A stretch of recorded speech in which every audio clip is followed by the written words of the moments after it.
परिणीता शरद चंद्र चट्टोपाध्याय के उपन्यासों में एक श्रेष्ठ उपन्यास माना जाता है। इसमें एक किशोरी ललिता के प्रेम की अभिव्यक्ति को संपूर्ण भारतीय नारी की गरिमा और स्वाभिमान के परिप्रेक्ष्य में प्रस्तुत किया गया है। अल्हड़ प्रेम की परिणति किस प्रकार प्रेम का प्रखर रूप ले लेती है, आइए सुनते हैं। परिणीता।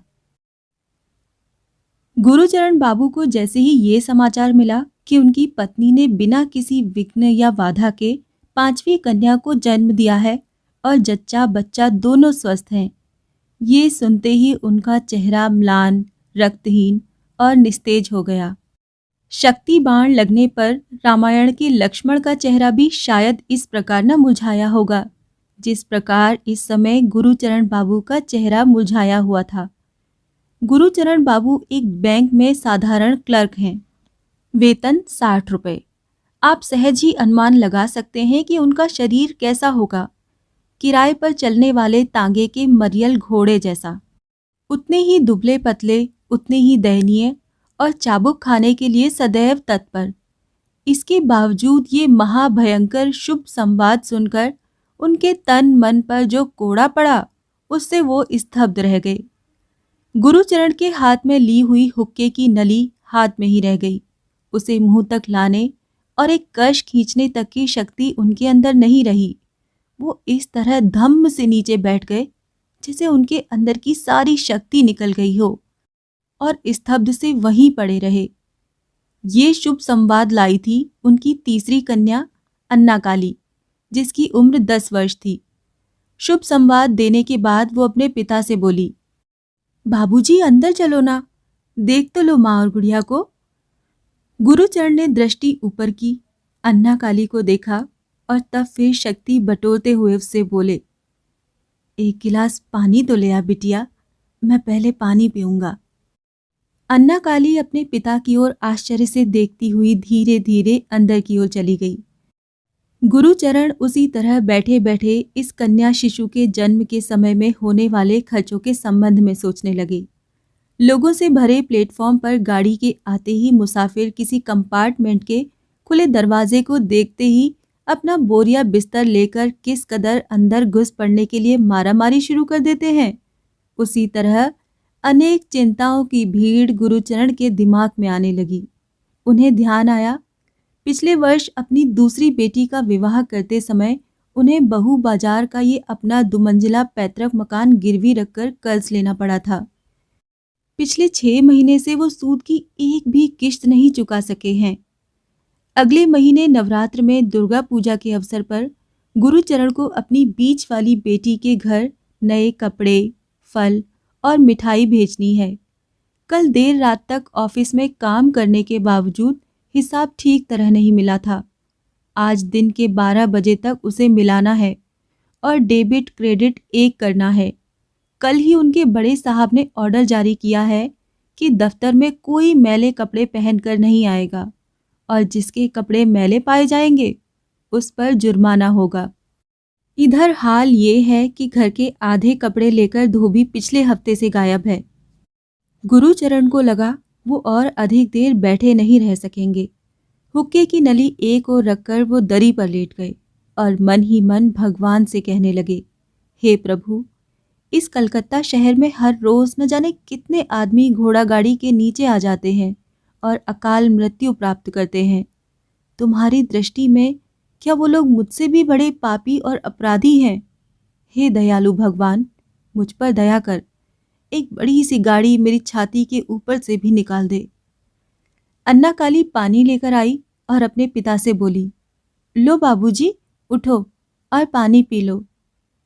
गुरुचरण किसी तरह उठे, लड़की से पानी लिया और एक ही सांस में उसे गले से नीचे उतारकर अन्ना काली से बोले, ले बेटी, ग्लास ले जा।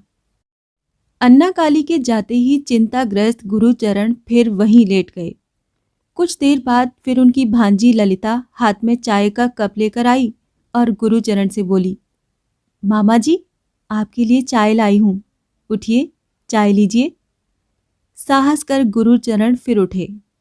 ललिता के शांत चेहरे को देखते ही जैसे उनके मन की सारी अशांति और उथल पुथल समाप्त हो गई।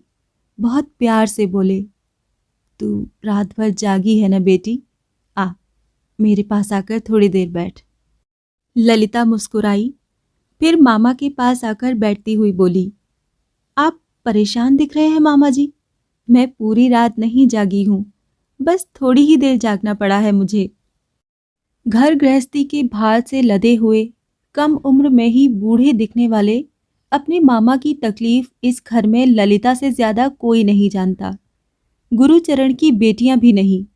गुरुचरण भी ये बात जानते हैं। फीकी मुस्कुराहट से बोले, तू बैठ मेरे पास। ललिता छोटी बच्ची की तरह अपने मामा के पास बैठ गई।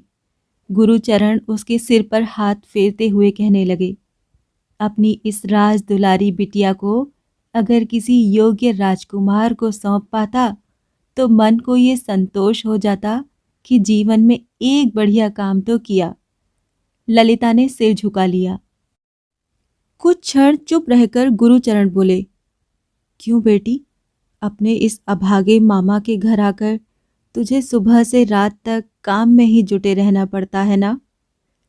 ललिता ने अपने मामा के संकोच को दूर करने की कोशिश की। सहज भाव से हंसती हुई बोली, क्यों मामा जी, क्या घर में और लोग काम नहीं करते? सभी करते हैं, मैं भी थोड़ा हाथ बटा देती हूँ। गुरुचरण अपनी भांजी के सयानेपन पर मुस्कुराए। चाय पीते हुए बोले, अच्छा ललिता, आज खाना कौन बनाएगा? आश्चर्य के साथ ललिता ने कहा, कौन बनाएगा का क्या मतलब मामा जी, मैं बनाऊंगी। अब गुरुचरण ने आश्चर्य के साथ कहा, तू बनाएगी? तुझे आता है खाना बनाना? ललिता को हंसी आ गई। बोली, क्या खाना बनाना इतना मुश्किल काम है? अगर हो भी तो भी मुझे कोई परेशानी नहीं होगी, क्योंकि मैंने मामी से खाना बनाना सीख लिया है। सच? चाय का प्याला नीचे रखते हुए गुरुचरण ने कहा, हाँ मामा, मामी से मैंने सब कुछ सीख लिया है। मैंने कई बार खाना बनाया है। कहते हुए ललिता ने फिर सिर नीचे झुका लिया। गुरुचरण का मन बहुत हल्का हो गया था। एक बार फिर ललिता के सिर पर हाथ रखकर उन्होंने उसे मन ही मन आशीर्वाद दिया। तभी उनकी दृष्टि खिड़की की ओर पड़ी। उन्होंने देखा, बाहर गली में शेखर जा रहा है। उन्होंने देखते ही चिल्लाकर आवाज दी, शेखर! थोड़ी ही देर में एक स्वस्थ और सुंदर नवयुवक अंदर आ गया और गुरुचरण की ओर देखकर मुस्कुराने लगा। हाथ से बैठने का इशारा करते हुए गुरुचरण ने नवयुवक से कहा, क्यों शेखर, आज सवेरे सवेरे तुम्हारी चाची ने जो कांड कर डाला है उसकी खबर तो तुम्हें मिल गई होगी। कांड क्या कर डाला? शेखर ने मुस्कुराते हुए कहा, आपके यहाँ कन्या जन्म हुआ है, बस यही ना? गुरुचरण ने एक गहरी सांस ली और बोले, हाँ भाई, तुमने तो बहुत आसानी के साथ कह दिया, बस यही ना? लेकिन यही क्या होता है, ये तो केवल मैं ही जानता हूँ। ऐसा मत कहिए चाचा जी। शेखर की मुस्कुराहट समाप्त हो गई थी। बहुत गंभीरता के साथ उसने बात पूरी की। चाची सुनेंगी तो उन्हें बहुत दुख होगा, और फिर घर में जो भी नया प्राणी आया है उसे तो प्यार और आदर के साथ ही स्वीकार करना चाहिए। गुरुचरण किसी सोच में पड़ गए। फिर बोले, प्यार और आदर के साथ स्वीकार करना चाहिए, ये तो मैं भी जानता हूँ, लेकिन बेटा, कई बार लगता है कि भगवान के घर में भी न्याय नहीं है। मेरे साधन सीमित हैं, फिर मेरे ही घर में इतनी लड़कियां क्यों? अपना ये पैतृक मकान तक तो मैंने तुम्हारे पिताजी के पास गिरवी रखा हुआ है। मैं इन सब लड़कियों के लिए कहाँ से जुटाऊंगा अच्छा घर और वर? खैर, इन सबको भी छोड़। ये बता बेटा, ये जो हमारी ललिता है ना, राज दुलारी, न इसकी माता है न पिता, इस स्वर्ण प्रतिमा को कैसे सौंप दूं किसी के हाथों? अगर पैसे की कमी के कारण इस रत्न को मुझे यूं ही गंवा देना पड़ा तो सोचो बेटा, मुझे कितना आघात पहुंचेगा। 13 साल की हो गई है ये, लेकिन स्थिति ये है कि मेरे पास इस समय 13 पैसे भी नहीं है कि इसकी सगाई कर सकूं। गुरुचरण का स्वर ही नहीं, आंखें भी भर आई थीं। शेखर चुपचाप सुनता रहा।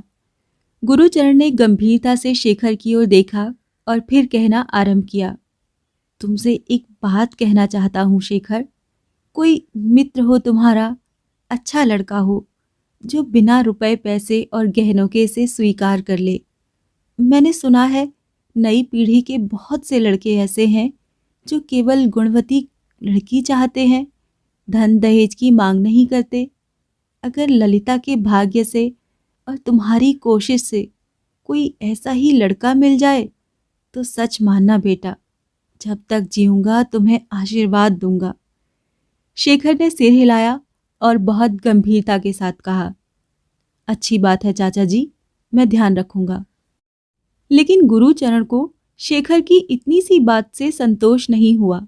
बहुत अधीरता के साथ वो बोले, बेटा मेरी इस बात को भूल मत जाना, ध्यान रखना। देखो ललिता तुम्हारे सामने ही तो 8 साल से पढ़ लिख कर इतनी बड़ी हुई है। ये कितने शांत स्वभाव की है, ये तुमसे छिपा थोड़े ही है। और फिर कितनी गुणवती और सयानी है। सारे घर का भार इस पर है। आज से सारे घर की रसोई यही करेगी। ललिता ने दृष्टि एक क्षण के लिए ऊपर उठाई और फिर नीचे कर ली। उसके होठों पर एक हल्की सी मुस्कान आ गई। गुरुचरण का ध्यान इस ओर नहीं था। वो कहते जा रहे थे, अब देखो ललिता के पिताजी ने क्या कम पैसा कमाया था व्यापार से, लेकिन सब कुछ इस तरह दान कर गए कि अपनी बेटी के लिए कुछ नहीं छोड़ गए। शेखर चुप रहा। शेखर ने उनकी बात का कोई उत्तर नहीं दिया, हंसने लगा। वो सहसा उठ खड़ा हुआ तो गुरुचरण को ध्यान आया। पूछने लगे, तुम सुबह सुबह कहाँ जा रहे हो? एक केस है चाचा जी, इसीलिए बैरिस्टर साहब के यहाँ जा रहा हूँ। शेखर ने कमरे से बाहर जाते हुए जवाब दिया। अच्छा शेखर, ध्यान रखना, कोई अच्छा लड़का नज़र में आ जाए तो। ललिता का रंग ज़रूर सांवला है, मगर उसका मन और स्वभाव तो एकदम स्वच्छ और निर्मल है। संसार में शायद ही कोई ऐसी लड़की होगी जिसके अंदर इतनी दया, करुणा और ममता हो। गुरुचरण ने जाते हुए शेखर को फिर याद दिलाना आवश्यक समझा। शेखर हंसता हुआ बाहर चला गया। नजरों से ओझल होने से पहले उसने इस भाव से सिर हिलाया जैसे कह रहा हो, आपने जो कुछ कहा मैं उसे समझ गया हूँ और उसका ध्यान रखूंगा। गुरुचरण ने गहरी सांस ली और हुक्के की नली हाथ में उठा ली। ललिता चाय का खाली कप लेकर कुछ सोचती हुई रसोई घर की ओर चली गई। शेखर सरकारी वकील है। उसके पिता श्री नवीन चंद्र गुड़ का व्यापार करते थे। गुड़ से लाखों रुपए कमाने के बाद उन्होंने व्यापार छोड़ दिया है और घर में रहकर अपना काम धाम देखते हैं। नवीन चंद्र का बड़ा लड़का अविनाश वकालत करता है। उनका परिवार मजे में है। पैतृक मकान तिमंजला है और मोहल्ले का सबसे ऊंचा और बड़ा मकान है। गुरुचरण के मकान की छत श्री नवीन चंद्र के तिमंजिला मकान छत से मिली हुई है। दोनों परिवारों में बहुत घनिष्ठता है, इसीलिए घर की स्त्रियां छत से ही एक दूसरे के घर आती जाती हैं। शेखर लगभग 25-26 वर्ष का है। बहुत दिनों से श्याम बाजार के एक संपन्न परिवार की लड़की से उसकी शादी की बात चल रही है। कुछ दिन पहले लड़की वाले शेखर को देखने आए थे तो शेखर को पसंद कर अपनी इच्छा व्यक्त कर गए थे कि अगले महीने में ही कोई शुभ दिन निकलवा कर विवाह निश्चित कर दिया जाए। शेखर की माजी को ये बात नहीं जची। उन्होंने मेहरी से संदेश भिजवा दिया कि जब तक शेखर स्वयं लड़की देखकर उसे पसंद नहीं करेगा तब तक शादी निश्चित नहीं होगी। धनी व्यक्ति की दृष्टि केवल धन की ओर ही रहती है। शेखर के पिता नवीन चंद्र जी को अपनी पत्नी की ये बात जची ही नहीं। अपनी नाराजगी जाहिर करते हुए उन्होंने शेखर की मां से कहा, ये तुमने क्या अड़ंगा लगाया है? इतना धनी मानी परिवार है, लड़की को भी देख रखा है, शादी तो निश्चित कर देनी चाहिए थी। आशीर्वाद वाले दिन शेखर भी देख लेता उसे। शेखर की मां ने फिर भी हामी नहीं भरी, लेकिन पति की बात का कोई विरोध नहीं किया। बस अपनी बात पर दृढ़ रही कि शेखर के लड़की पसंद करने पर ही विवाह पक्का होगा। शेखर खुश मिजाज नवयुवक है, खुशनुमा जिंदगी जीने में रुचि रखता है। अपना तिमंजिले का कमरा खूब सजा रखा है। अच्छी किताबें, कपड़े, चित्र, कालीन, पर्दे उसके कमरे में सुशोभित हैं। उस दिन तय हुआ कि शेखर श्याम बाजार वाली लड़की देखने जाएगा। तीसरे पहर अपने कमरे के आदमकद आईने के सामने खड़ा वो तैयारी कर रहा था कि छत के रास्ते से ललिता उसके कमरे में आ गई। कुछ देर ललिता चुपचाप कमरे में खड़ी रही और शेखर को कंघी पट्टी करते हुए ध्यान से देखती रही। फिर हंसते हुए बोली, होने वाली पत्नी देखने जा रहे हो ना? शेखर ने मुड़कर ललिता को देखा और बहुत ही सहज भाव से कहा, तुम आ गई? बहुत अच्छा हुआ। अब मुझे ठीक तरह से सजा दो ना। तुम्हारे आने से मुझे इतना फायदा तो होना ही चाहिए।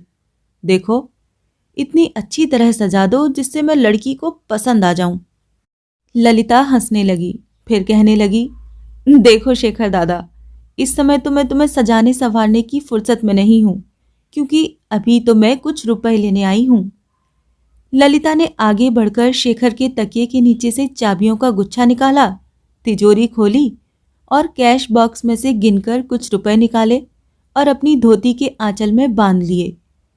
चाबियों के गुच्छे को तकिए के नीचे रखती हुई वो बहुत धीमे स्वर में बोली, शेखरदा, जब भी ज़रूरत होती है मैं यहाँ से रुपए निकाल ले जाती हूँ, लेकिन मेरी समझ में ये नहीं आता कि इन्हें चुकाऊंगी कैसे।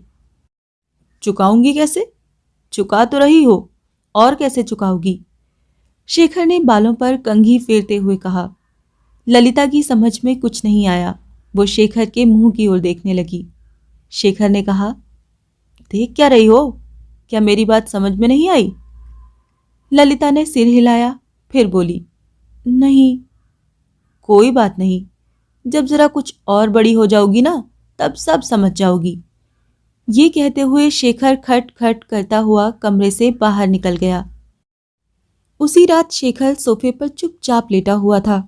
धीमे कदमों से उसकी माँ भुवनेश्वरी ने अंदर प्रवेश किया। भुवनेश्वरी 50 वर्ष की होने पर भी 33-40 वर्ष की ही लगती थी। वो गांव की रहने वाली थी और शहर में इतने वर्ष रहने के बावजूद उन्होंने अपने गांव वाले शुद्ध और उत्तम संस्कार नहीं छोड़े थे। वो बहुत ही कोमल हृदय की थी और किसी का भी दुख दर्द नहीं देख सकती थी।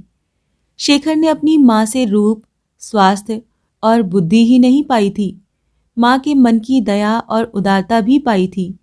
माँ की तरह ही शेखर भी किसी को कष्ट में देख विचलित हो उठता था और माँ की तरह ही उन कष्टों को दूर करने के लिए एकदम प्रयत्नशील हो जाता था। माँ को आते देखकर शेखर झटके से उठ बैठा। भुवनेश्वरी ने पास पड़ी एक चौकी पर बैठते हुए पूछा, क्यों, देख आया लड़की? कैसी है? अच्छी है। इतना संक्षिप्त उत्तर देकर शेखर ने अपने कर्तव्य का पालन कर दिया। क्यों रे, अच्छी है कहकर चुप हो गया? तुमने जो पूछा उसी का जवाब तो दिया, शेखर ने हंसकर कहा और कालीन की ओर देखने लगा। भुवनेश्वरी भी हंसने लगी, फिर बोली, पूरी बात का जवाब कहाँ दिया? रंग कैसा है? गोरा है ना? किसके जैसा है? अपनी ललिता जैसा है। माँ की ओर दृष्टि करके शेखर ने कहा, ललिता तो काली है माँ, उसके सामने तो वो लड़की गोरी ही कहलाएगी। नाक नक्श कैसे हैं? बुरे नहीं हैं। तो हाँ कह दूं तेरे बाबूजी से? शेखर चुप हो गया, कुछ नहीं बोला। भुवनेश्वरी कुछ क्षण लड़के की ओर देखती रही, फिर जैसे कुछ ध्यान आने पर बोली, अच्छा, पढ़ी लिखी कहाँ तक है? वो तो मैंने पूछा ही नहीं। भुवनेश्वरी को इस बात पर बहुत आश्चर्य हुआ। कहने लगी, क्यों क्यों नहीं पूछा? तुम पढ़े लिखे लड़कों के लिए लड़की में जिस बात का होना बहुत ज़रूरी है, वो बात तूने क्यों नहीं पूछी? मुझे ये बात याद ही नहीं रही, ध्यान ही नहीं आया इस बात का, शेखर ने फीकी मुस्कुराहट से कहा। भुवनेश्वरी विस्मित भाव से कुछ देर तक अपने लड़के की तरफ देखती रही, फिर हंसते हुए बोली, इसका मतलब ये है कि तू वहां ध्यान नहीं करना चाहता। जवाब में शेखर कुछ कहना चाहता था, कि ललिता को आते देखकर रुक गया। ललिता धीमे कदमों से आकर भुवनेश्वरी के पीछे खड़ी हो गई। भुवनेश्वरी ने पीछे घूमकर ललिता को देखा और बाएं हाथ से उसे अपनी बगल में खींचकर उससे पूछने लगी, क्या बात है बिटिया? ललिता ने बहुत ही धीमे स्वर में जवाब दिया, कुछ नहीं माँ।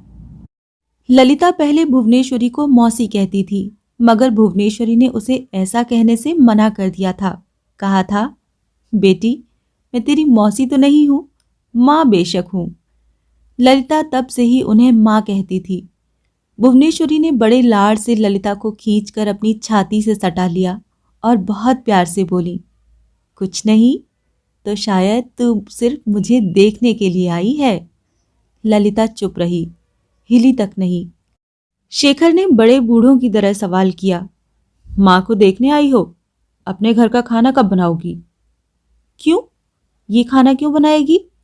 भुवनेश्वरी ने पूछा। तो फिर कौन बनाएगा? शेखर के स्वर में आश्चर्य था। इसके मामा जी उस दिन कह रहे थे कि ये ही रसोई का सब काम देखती है, दोनों टाइम खाना बनाती है।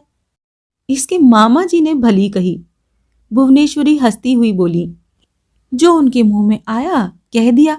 अरे अभी इसका ब्याह नहीं हुआ है, इसके हाथ का बना कच्चा खाना कौन खाएगा? मैंने अपनी मिसरानी को इनके यहाँ भेज दिया है, वही बना रही है खाना। और अपने घर में?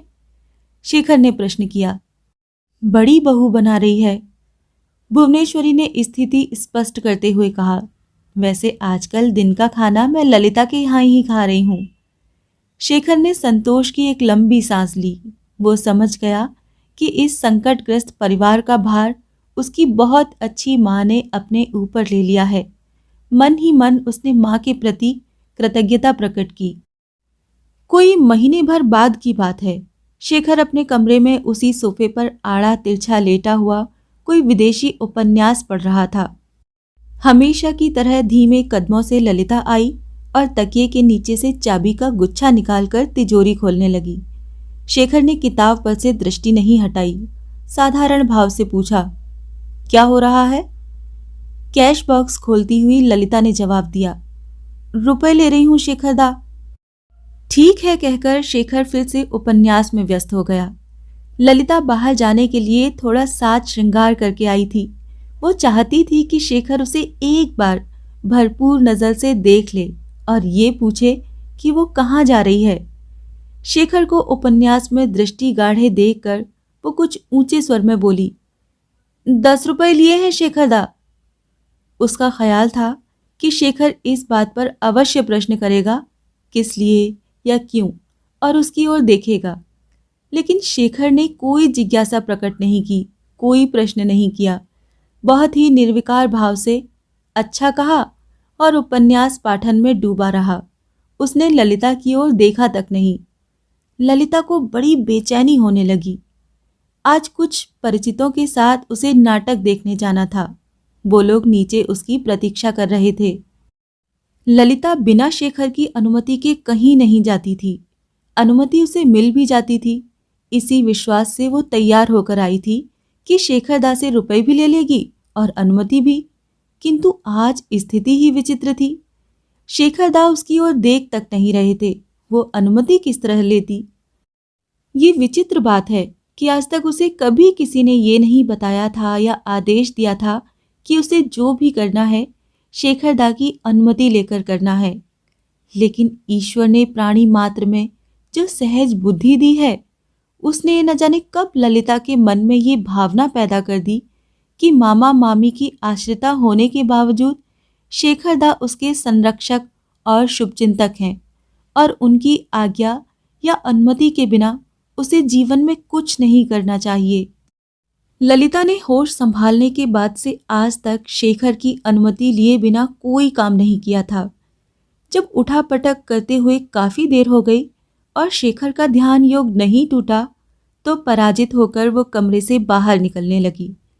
दरवाजे पर पहुंचकर वो ठिठक गई और बहुत धीमे स्वर में बोली, हम लोग थिएटर देखने जा रहे हैं। इतने धीमे स्वर में कही गई ये बात शेखर के कानों तक नहीं पहुंची। वो उसी प्रकार उपन्यास पढ़ता रहा। अब ललिता ने स्वर को थोड़ा ऊंचा करके कहा, सब कोई मेरे लिए खड़े हैं। शेखर को लगा उससे कुछ कहा जा रहा है। उपन्यास बंद कर वो बोला, क्या है? ललिता ने आहत स्वर में कहा, इतनी देर बाद सुनाई दिया। मैं कह रही थी हम लोग नाटक देखने जा रहे हैं। हम लोग? शेखर ने कुछ आश्चर्य से प्रश्न किया। हम लोग माने कौन कौन? मैं, अन्ना, बगल वाले मकान की चारू बाला, चारू का भाई और उनका मामा। ये मामा कौन है? शेखर ने पूछा। गिरीन बाबू, ललिता ने कुछ रुककर धीरे से उत्तर दिया। 1 हफ्ता पहले ही मुंगेर से यहाँ आए हैं। वो बीए यहीं से करेंगे। बड़े अच्छे व्यक्ति हैं। अरे वाह! शेखर के स्वर में व्यंग झलक आया। बड़ी जल्दी अच्छा खासा परिचय हो गया है। नाम धाम काम सब कुछ मालूम हो गया है। तभी तो 4-5 दिनों से शक्ल तक नहीं दिखी। शायद ताश हो रहा होगा चारू के यहाँ। ललिता शेखर के व्यंग की तेजी से भयभीत हो गई। कुछ भी न बोल सकी। क्यों? इधर कई दिनों से ताश की चौकड़ी जम रही होगी, तभी फुर्सत नहीं मिली होगी आने की। शेखर के स्वर का तीखापन बढ़ता ही जा रहा था। ललिता ने साहस बटोरकर किसी प्रकार स्थिति स्पष्ट की। चारू ने कहा था। चारू ने कहा था? क्या कहा था चारू ने? कहते हुए शेखर ने ललिता की ओर तेजी से दृष्टि घुमाई और उसे ऊपर से नीचे तक देखते हुए बोला, ओ, तो इसका मतलब पूरी तैयारी करके आई हो पूछने। ठीक है, जाओ। ललिता चुपचाप खड़ी रही, न हिली न डुली। उसे इस तरह खड़ी देखकर शेखर ने कहा, अब इस तरह मुंह बनाए क्यों खड़ी हो? जाओ। कुछ देर चुप खड़ी रहने के बाद ललिता ने धीमे स्वर में पूछा, तो जाऊं? कह तो दिया ललिता, जाओ। शेखर ने अनमने भाव से कहा और उपन्यास फिर हाथ में ले लिया। शेखर की इस बातचीत से ललिता का नाटक देखने जाने का सारा उत्साह खत्म हो गया। लेकिन उसकी विवशता ये थी कि उसका नाटक देखने जाना आवश्यक था, क्योंकि दिन में ताश खेलते समय ये निश्चित हो गया था कि नाटक देखने में जितने पैसे खर्च होंगे उसके आधे ललिता देगी और आधे चारू के मामा जी। नीचे चारू के घर के सब लोग सजे धजे खड़े ललिता की प्रतीक्षा कर रहे थे और ज्यों-ज्यों ललिता को देर हो रही थी, त्यों-त्यों उनकी अधीरता बढ़ती जा रही थी। ललिता की समझ में कोई ऐसा उपाय नहीं आ रहा था कि शेखर की अनुमति के बिना वो नाटक देखने चली जाए। इस कारण वो 1-2 मिनट चुप खड़ी रही। उसने फिर दीन स्वर में प्रश्न किया, सिर्फ आज भर के लिए चली जाऊं शेखरदा? शेखर ने किताब एक ओर फेंकी और डांट डपट भरे स्वर में कुछ रुखाई के साथ कहा, तंग न करो ललिता। नाटक देखने की इतनी इच्छा हो रही है तो जाओ। तुम अब इतनी छोटी बच्ची नहीं हो कि अपना भला बुरा भी न समझ सको। ललिता को पसीना आ गया। शेखर से डांट खाने का अभ्यास उसे है। वो कई बार शेखर से डांट खा चुकी है। लेकिन पिछले 2-3 वर्षों में शेखर ने इस बेरुखाई के साथ उसे कभी नहीं डांटा था। इस डांट के बाद नाटक देखने की हिम्मत उसमें नहीं थी। लेकिन तैयार होकर नीचे खड़े उसका इंतजार करते हुए लोगों से जाकर ये कहने की हिम्मत भी उसके अंदर नहीं थी कि वो नाटक देखने नहीं जाएगी। उसे क्या पता था कि इस मुसीबत का सामना करना पड़ेगा, वरना वो नाटक की बात पर हामी ही न भरती। शेखर ने वैसे उसे कहीं आने जाने के लिए कभी नहीं टोका था, इसीलिए वो तैयार होकर आई थी। लेकिन इस समय जो कारण बताकर शेखर ने उसके जाने पर प्रतिबंध लगाया था, वो इतना लज्जास्पद था कि ललिता का मन हुआ कि धरती फट जाए और वो उसमें समा जाए। ललिता की आंखों में आंसू आ गए। वो कुछ देर तक और उसी तरह वहां खड़ी रही, लेकिन शेखर ने नजर उठाकर उसकी तरफ देखने का भी प्रयास नहीं किया। हार कर वो अपने आंसू पोंछती हुई नीचे उतर आई।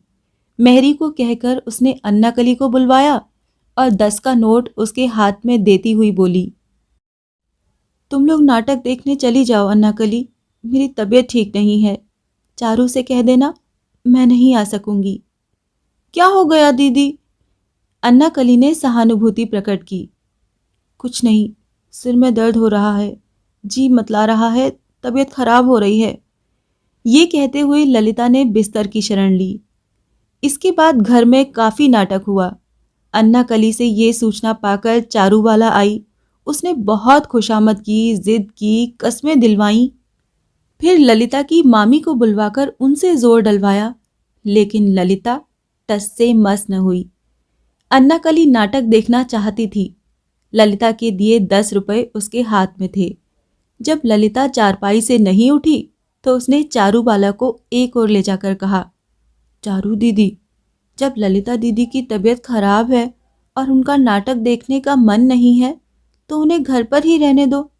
चलो ना, हम लोग नाटक देखाएं। रुपए तो ललिता दीदी ने दे ही दिए हैं, ये देखो। चारू की समझ में ये बात आ गई। वो ये भी समझ गई कि छोटी होने के बावजूद अन्नाकली समझदार है। इसीलिए ललिता को वहीं छोड़ बाकी लोग नाटक देखने चले गए। बगल वाले जिस मकान का जिक्र किया गया है उसमें ललिता की सहेली चारूबाला और उसकी मां मनोरमा रहती हैं। ये लोग ब्रह्म समाजी हैं। ललिता और चारू एक ही उम्र की हैं। चारू की मां मनोरमा को ताश खेलने का बहुत शौक है, लेकिन वो इस खेल में इतनी निपुण नहीं है। इसीलिए वो प्राय ललिता को बुलवा लेती हैं, क्योंकि ललिता ताश के खेल में बहुत तेज है। शेखर को ये बात मालूम थी। उसे ये भी मालूम था कि दिन के खाने के बाद चारू के घर में ताश की चौकड़ी बैठती है और बाजी ललिता के हाथ में रहती है। शेखर को जो बात मालूम थी और जो बात शेखर को उस शाम मालूम हुई वो ये थी कि आजकल चारूबाला का मामा गिरीन्द्र आया हुआ है। गिरीन्द्र बांकीपुर में पड़ता है और कलकत्ता नहीं के बराबर ही आता था। इसीलिए शेखर गिरीन्द्र को नहीं पहचानता था। स्वाभाविक था कि शेखर को ललिता का उसके साथ नाटक देखने जाना अच्छा नहीं लगा। गिरीन्द्र जिस दिन आता था, ताश का खेल आरंभ करते समय मनोरमा गिरीन्द्र को पराजित करने के लिए ललिता को अवश्य बुला लिया करती थी। ललिता आती थी तो खेल खूब जमता था।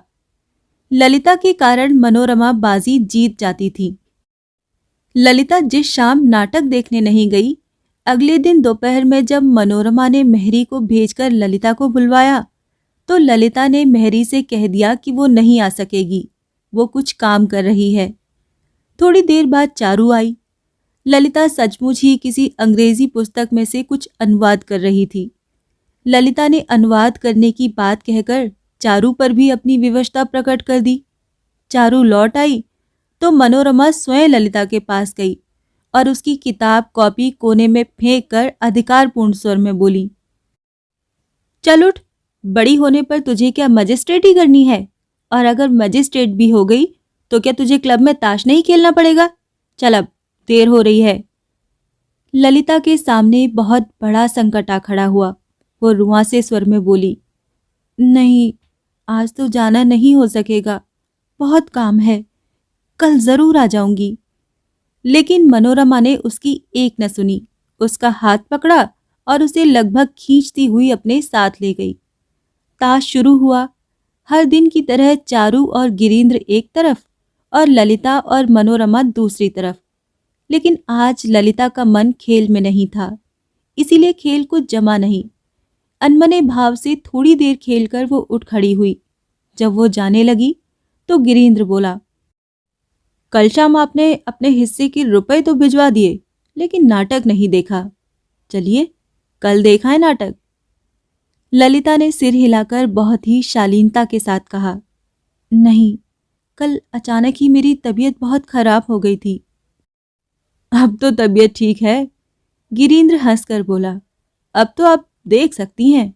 चलेंगी कल? नहीं, कल नहीं, कल मुझे फुर्सत नहीं है। ये कहती हुई ललिता जल्दी से घर से बाहर निकल आई। ये बात नहीं है कि आज उसे शेखर के डर के कारण ताश खेलने में आनंद नहीं आया। सच्चाई ये थी कि उसे स्वयं बहुत लाज आ रही थी। लाज आने का कारण था, बात ये थी कि जब से उसने होश संभाला था, वो जिस तरह अपने घर में निसंकोच इधर उधर घूमती थी, उसी तरह शेखर के घर में भी निसंकोच आया जाया करती थी।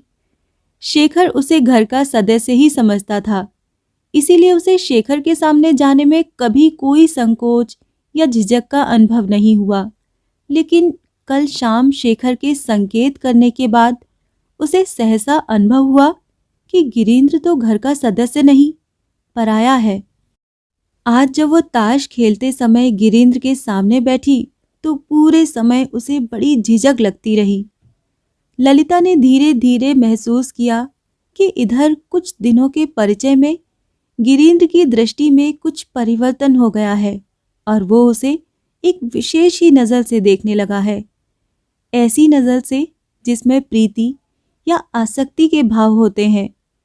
पुरुष की आसक्ति भरी दृष्टि तरुणी लड़की के लिए इतनी बड़ी लज्जा की बात होती है, ये अनुभूति ललिता को आज पहली बार हुई। अपने घर थोड़ी देर रुककर वो जल्दी से शेखर के कमरे में पहुंच गई और वर्षों से जिस काम को वो अधिकार पूर्वक करती आई थी उसे करने में व्यस्त हो गई। किसी ने ये काम उसे नहीं सौंपा था, उसने स्वयं ही ये काम अपने ऊपर ले लिया था और लोगों ने उस काम को ललिता की जिम्मेदारी के रूप में स्वीकार भी कर लिया था। वो काम था शेखर के कमरे की झाड़ पोंछ और उस कमरे की चीज़ों की सही व्यवस्था। कौन चीज़ कहाँ किस जगह रखनी चाहिए और कहाँ रहेगी, ये ललिता के अतिरिक्त कोई नहीं जानता था। शेखर कई बार तो ज़रूरत की चीज़ ना मिलने पर मेहरी को भेजकर ललिता को बुलवाता था और ललिता क्षण मात्र में उस चीज़ को खोजकर शेखर को सौंप देती थी। यदि ललिता 2-3 दिन चीज़ें ठीक नहीं करती थी तो शेखर का कमरा उन दिनों उसी तरह अव्यवस्थित रहता था। एक सप्ताह से ताश के खेल के कारण ललिता कमरा ठीक करने का समय नहीं निकाल पाई थी। इस कारण कमरे की दशा खासी शोचनीय हो गई थी। ललिता ने धोती का पल्ला कमर में कसा और कमरे की झाड़ पोंछ की व्यवस्था में व्यस्त हो गई। दोनों घरों के लोगों से ये बात छिपी नहीं थी कि ललिता और शेखर के बीच एक स्नेह संबंध है। दोनों घरों के लोगों ने इस संबंध को एक सहज, स्वाभाविक और स्वच्छ संबंध ही माना था और इसे कभी आलोचना का विषय नहीं समझा था। यदि शेखर की कोई छोटी बहन होती तो क्या वो ये सब न करती जो ललिता शेखर के लिए करती है? किंतु इस बात को कोई नहीं जानता था कि वो स्नेह संबंध अब किस मोड़ पर पहुंच गया है और कौन सा नया रूप लेने जा रहा है। वास्तविकता ये थी कि ललिता तक भी वो बात नहीं जानती थी। उन दोनों के आचरण में अभी तक कोई ऐसी चीज नहीं दिखाई दी थी जो किसी को खटकती। सब कुछ इतना सहज था कि कोई सपने में भी नहीं सोच सकता था कि ललिता किसी दिन इस घर में बहू का स्थान ले सकती है। जब भुवनेश्वरी तक के मन में इस तरह का कोई विचार नहीं आया था तो बेचारी ललिता के करीबी मामा मामी तो ये कल्पना तक करने की धृष्टता नहीं कर सकते थे। इस वीडियो में बस यहीं तक। आगे की कहानी अगले भाग में सुनिए।